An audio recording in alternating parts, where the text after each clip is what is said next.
সাইয়েদনা ইব্রাহিম সন্তান হলো ইসমাইল, স্ত্রীর নাম হাজার। তিনজনের ফ্যামিলি, চিল্লায় বলেন কয়জন? এই তিনজনের ফ্যামিলির এত বরকত, যেই জায়গায় হাত লেগেছে জায়গাটারে বরকতময় করেছে কে? যেখানে পা লেগেছে বরকত দিয়ে ভরে দিয়েছে কে? সাইয়েদনা ইব্রাহিম রাজমিস্ত্রিগিরি যখন করতেছিলেন, বানাতে বানাতে আর নাগাল পায় না। আল্লাহ বলে এই পাথরটার উপরে দাঁড়াও। উনি দাঁড়ালেন, এবার যতটুকু উপরে ওঠা লাগে পাথরটা অটোমেটিক্যালি উপরে উঠে যায়, যতটুকু নামা লাগে অটোমেটিক্যালি নিচে নেমে যায়। পৃথিবীর কোন পাথরে আপনি ইচ্ছা মতো লাথি মারলো এখানে পায়ের দাগ পড়বে? সাইয়েদনা ইব্রাহিম ওখানে দাঁড়ানোর সাথে সাথে উনার ফুটপ্রিন্ট পাথরের মধ্যে লেগে যায়। কাবা ঘরের পাশে গোটা বিশ্বের মানুষের কাছে চিরম্লান করার জন্য, চিরস্মরণীয় করে রাখার জন্য কাবা ঘরের পাশে আল্লাহ এই পাথরটার স্থান দিয়েছেন। মাকাম ইব্রাহিম। বিশ্বনবী তাওয়াফ করার পরেই ওই জায়গায় 2 রাকাত নামাজ পড়তেন। আপনারাও যারা হজ উমরা করবেন, তাওয়াফ করার পরেই মাকাম ইব্রাহিমে 2 রাকাত সালাত পড়া সুন্নাত। তার মানে পা লাগছে, ওইটা হয়ে গেছে আমগো মুসল্লা। সাইয়েদনা ইব্রাহিমের পা যেখানে লাগছে ওইটা আমাদের কি? সুবহানাল্লাহ কইবেন না? আর ওনার ছেলের পা যে জায়গায় লাগছে ওটা হয়ে গেছে জমজমের কুয়া। ছোট্ট বাচ্চা ইসমাইলকে রেখে দিয়ে আমরা যারে বলি বিবি হাজেরা, আসলে হাদিসের ভাষায় হাজার, তিনি সাফা পাহাড় থেকে মারওয়া পাহাড়ে দিলেন দৌড়। কোথায় পানি? পানি নাই। মরুভূমির বালির মধ্যে সূর্যের তাপ যখন পড়ে যায়, মরিচিকার মতো ঝলসানির একটা দৃশ্য ভেসে ওঠে, মনে হয় সাগরের পানি, আসলে পানি নাকি। তিনি সাফায় যায়, যে দেখে পানি নাই। মারওয়াতে যায়, যে দেখে পানি নাই। পানির সন্ধানে হাজার আলাইহিস সালাম 7 বার 2 পাহাড়ের মাঝখানে দৌড়াদৌড়ি করলেন। ওই পাহাড়ের মাঝখানে এই মহিলার পায়ের ছাপ লেগে গেল। এই দৌড়াদৌড়িটা আরশের উপর থেকে আল্লাহ এত সুন্দর উপভোগ করেছেন। আল্লাহর কাছে এই মহিলার দৌড়াদৌড়িটা এত ভালো লেগেছে, কিয়ামত পর্যন্ত সব হাজীদের জন্য এই জায়গায় দৌড়াদৌড়িটা আল্লাহ ওয়াজিব করে দিয়েছে। এই জায়গায় দৌড়াদৌড়ি না করলে হজ হবে না, উমরা হবে না। এই দৌড়াদৌড়িটা, মহিলাটার স্যাক্রিফাইস, হৃদয়ের আবেগ আর ভালোবাসাটা আল্লাহর কাছে এত পছন্দনীয় হয়েছে, কিয়ামত পর্যন্ত আল্লাহ চান সবাই দৌড়াবে, আমি উপর থেকে দেখব। ওয়াজিব করে দিলেন। যার পা যেই জায়গায় লাগছে খালি বরকত। হঠাৎ কলকল কলকল আওয়াজ শুনতে পেলেন। সাফা মারওয়া থেকে দৌড়ে আসলেন কাবার কাছে। এসে দেখলেন ফেলে রাখা দুধের বাচ্চা ইসমাইলের পায়ের ধাক্কায় জমিন থেকে পানি বের হতে শুরু করেছে। কলকল কলকল আওয়াজ। ওনারা আরবি ভাষা জানতেন না। সাইয়েদনা ইব্রাহিম, ইসমাইল, হাজার এরা সুরিয়ানি ভাষার মানুষ ছিলেন। সুরিয়ানি ভাষায় উনি বসে পানি যাতে মরুভূমির বালুতে লেগে শুকিয়ে না যায়, বালু দিয়ে বাঁধ দিতেছে। আমরা বাঁধ দেই না পানি আটকানোর জন্য? দেখেন নাই মনে হয়? দেখেন নাই? পানি আটকানোর জন্য বাঁধ দেই আমরা। হাজার এসে বালু দিয়ে বাঁধ দিতেছে নিজে নিজে, আর নিজের সুরিয়ানি ভাষায় বলতেছে জাম জাম, মানে থাম থাম, পানি যাইস না তুই। জাম মানে কেফ কেফ, স্টপ স্টপ, থাম থাম, আরে পানি চলে যাস না, থাম থাম।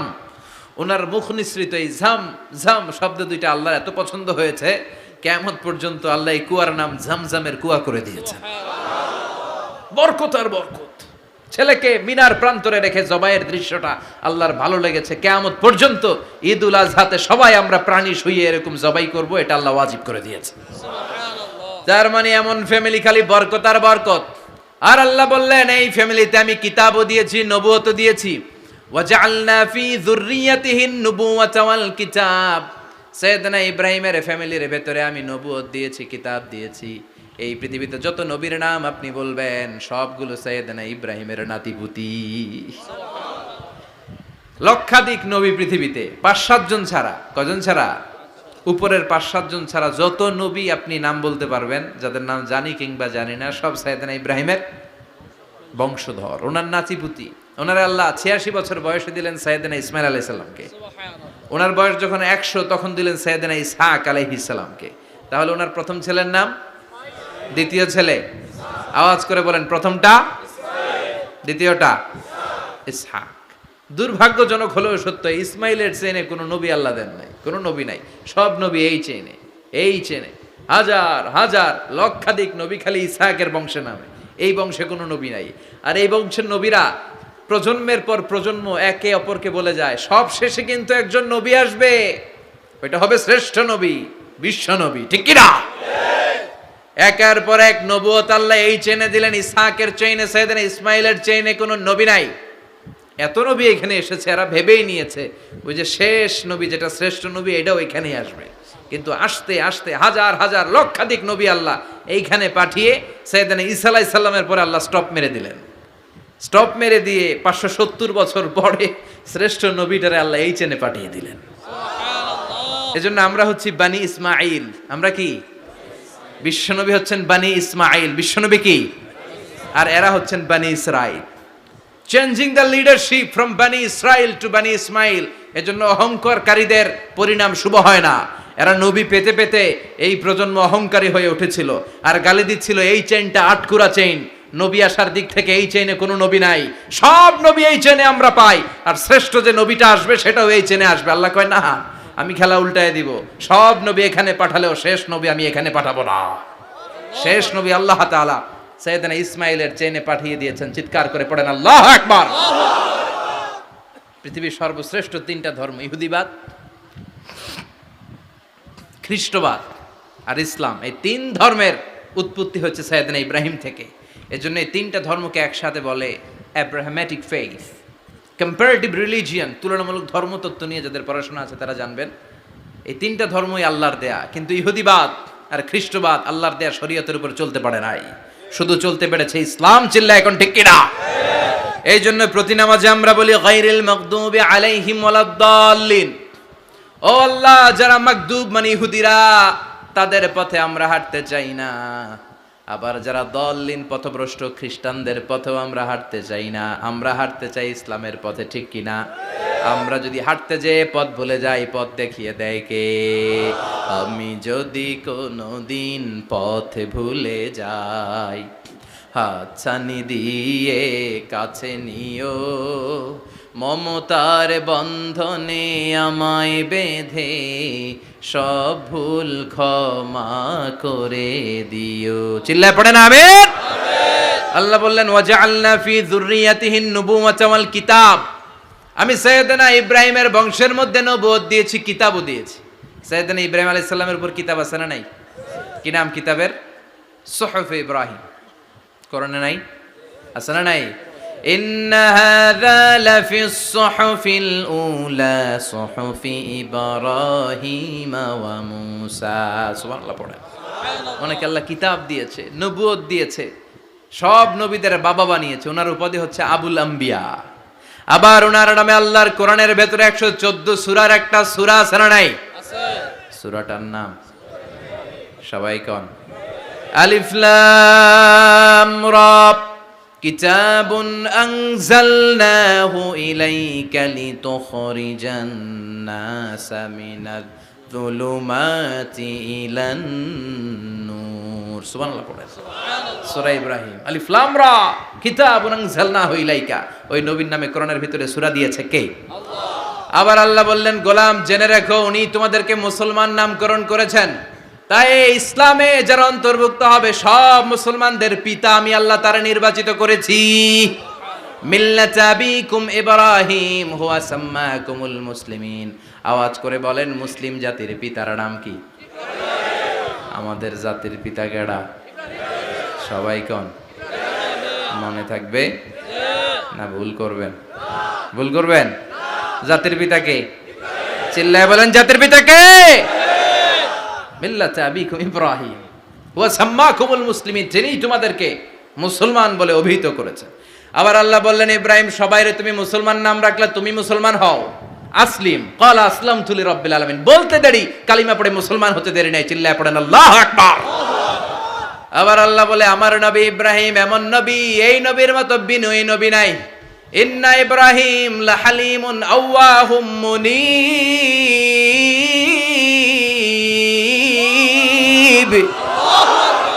ইন্না ইব্রাহিম লাহালিম আওয়াহ মুনীব। এই নবী সহনশীল নবী। সুবহানাল্লাহ পড়েন। সহনশীলতার কোনো অভাব নাই, যেটার অভাব আমাদের মধ্যে সবচেয়ে বেশি। কথা কন, আমাদের বাংলাদেশীদের মধ্যে সহনশীলতার অভাব আছে না নাই? নিজে যেই দল করি এইটাই ভালো, বাকি সব কালা। আছে না নাই? আমি তাবলীগ করি তো আমি ভালো, বাকি সব বাতিল। আমি জামাত ইসলাম করি তো আমি হক, বাকি সব বাতিল। আমি আহলে হাদিস তো আমি সেরা, আমার মতো সেরা কেউ নাই। এরকম অসহনশীল মানসিকতা আছে না নাই? নিজে যেটা বুঝি এটাই ভালো, বাকিরা কেউ ভালো না, বাকি কেউ ভালো না। আহা, কি ভয়ঙ্কর অবস্থা। কিন্তু সাইয়েদনা ইব্রাহিমের অভ্যাস এটা ছিল না, উনি সহনশীল ছিলেন। আমাদের বাংলাদেশে দেখেন কত ইসলামিক দল, কত পীরের মুরিদ, কত পীর। এই দেশে যত পীর, অনেক দেশে জনগণ এত নাই। কথা কন, এত পীর এই দেশে, অনেক দেশের জনসংখ্যাও এত না। এক ইসলাম, এক কোরআন, এক নবী, তারপরে গুতাগুতি আছে না নাই? কেউ কাউরে দেখতে পারে না, ঠেলা ঠেলি। হ্যাঁ, এ কাফের, তুই কাফের, তোর নানা কাফের, তোর 14 গোষ্ঠী কাফের, তোর পীর সাহেব কাফের, আছে না নাই? কয় আমার পীর সাহেব কাফের হইলে তোর পীর সাহেবের 14 গোষ্ঠী কাফের। ওই কাফের মরলে যেখানে কবর দেয়া হবে, ওই কবরের উপরে যে ঘাস উঠবে, ওই ঘাস যে গরু খাবে, ওই গরুর দুধ যে খাবে, ওইটাও কাফের। কথা কন, আছে না নাই? কেউ কারো ভালো সহ্য করতে পারে না। একজন বলছিল, ভাই এই বাংলাদেশের জাতীয় খেলা হাডুডু হইলো কেন? আমাদের জাতীয় খেলার নাম, কথা কন, দেখছেন একটা সামনে যাইতে চাইলে বাকি সবাই ঠ্যাং ধরে নিচের দিকে নামে, আছে না নাই? সামনে যেতেই দিবে না, ভালো কাজ করতেই দিবে না, কারো ভালোটা কেউ সহ্য করে না। উপরের দিকে উঠতে চাইলে ঠ্যাং ধরে ওইটারে নামায়। এজন্য আমাদের জাতীয় খেলা হাডুডু। কথা বলেন। আল্লাহ বললেন সাইয়েদনা ইব্রাহিমের চরিত্র কিন্তু এমন ছিল না। ইন্না ইব্রাহিম আলা হালিমুন আওয়াহুম মুনিব, আমার ইব্রাহিম ছিল সহনশীল। আল্লাহু আকবার। আমাদের বাংলাদেশিদের এখন সবচেয়ে বেশি দরকার এটা, সহনশীলতা। আমরা অযাচিত মন্তব্য করতে দ্বিধাবোধ করি না, কমেন্টস করতে দ্বিধাবোধ করি না। ফেসবুকে, ইউটিউবে কমেন্টস আছে না নাই? আহা, কার ব্যাপারে তুমি কমেন্টস করো, কি বিষয়ে কমেন্টস করো, ওই বিষয়ে আদৌ তোমার ধারণা আছে কিনা, পড়াশোনা আছে কিনা, তুমি ওইটাতে স্পেশালিস্ট কিনা, কোনো ধারণা। ইচ্ছে মতো কমেন্ট আছে না নাই? ইচ্ছে মতো মন্তব্য, একে অপরের প্রতি হিংসা, কোনো ভালোবাসা নাই, মহব্বত নাই। এক নবীর উম্মত, এক লা ইলাহার পতাকার তলে আমরা দাঁড়িয়ে, চিল্লায় বলেন ঠিক কিনা? তারপরে গুতাগুতি, কিলাকিলি, কেউ কাউরে দেখতে পারে না। আল্লাহ তুমি হেফাজত করো, আমাদের মধ্যে তুমি ঐক্য তৈরি করে দাও, হিংসা জিঘাংসা তুমি হৃদয় থেকে দূর করে দাও। আবার আল্লাহ বললেন ইন্না ইব্রাহিম কানা উম্মাতান ওয়াহিদা, আমার খলিল ইব্রাহিম শুধু সহনশীল নয়, আমার খলিল ইব্রাহিম একাই একটা উম্মত। এটা একটা কথা হইলো, একা একটা উম্মত হইতে পারে? আমরা সবাই উম্মত, কোটি কোটি মানুষ, ফলে বিশ্ব নবীর উম্মত, উম্মতে মুহাম্মাদে, ঠিক কিনা? একজন কি একটা উম্মত হইতে পারে? আল্লাহ বললেন ইব্রাহিম এমন নবী, একাই একটা উম্মত। সুবহানাল্লাহ পড়ে। ইন্না ইব্রাহিম কানা উম্মাহ ওয়াহিদার কারণ উনি যখন জমিনে ছিলেন একটা লোক আল্লাহর নাম নেয়ার মতো ছিল না, সব ছিল মুশরিক, উনি ছাড়া সব মুশরিক। উনি ছিলেন মুওয়াহহিদ, তাওহীদের পক্ষে। উনি ছাড়া পৃথিবীতে তখন যারা ছিল সব ছিল তাওহীদের বিপক্ষে, মানে মুশরিক। আল্লাহ বুঝাতে চাইলেন পুরো মুশরিক গোষ্ঠী একটা উম্মত, আমার ইব্রাহিম খলিল একাই আরেক উম্মত। ইন্না ইব্রাহিম কানা উম্মাতান ওয়াহিদা, সাইয়েদনা ইব্রাহিমের সময়কালে মুসলমান বলতে কেউ ছিল না, উনি একা ছাড়া। তার মানে গোটা বিশ্বের সব মুশরিক মিলে একা একটা উম্মত, সাইয়েদনা ইব্রাহিম নিজে নিজে একটা উম্মত। কি পরীক্ষা করে কিভাবে আল্লাহ ওনারে উত্তীর্ণ করেছেন। এজন্য খুশি হয়ে আল্লাহ ওনারে খালিল উপাধি দিয়েছেন। কথা কন, ওনার কিছু উপাধি আছে, একটা হচ্ছে সিদ্দিক। কি উপাধি? আমাদের অনেকের নাম আছে না? এদিকে আছে সিদ্দিক নামে কেউ? মাশাআল্লাহ আছে তো। সিদ্দিক মানে কি জানেন? হ্যাঁ, কথা কন। সত্যবাদী, শুধু সত্যবাদী না, সত্য প্রকাশে, সত্য গ্রহণে, সত্যের ব্যাপারে আপোষহীন, কোনো আপোষ করে না। চিল্লা এখন ঠিক কিনা? বিশ্বনবী মেরাজে গেলেন, মেরাজ থেকে ফিরে আসলেন, বিশ্বনবী বর্ণনা করলেন আমি বাইতুল মাকদাস দেখেছি মাঝরাতে, লক্ষাধিক নবীকে নিয়ে নামাজের ইমামতি করেছি, 7 আকাশ দেখেছি, আল্লাহর আরশ দেখেছি, আল্লাহর সাথে কথা বলেছি, আবার ফজরের আগেই মক্কায় ফিরে এসেছি। সবাইকে খাইছে, মোহাম্মদের মাথার তার ছিঁড়ে গেছে। নাউজুবিল্লাহ পড়ে।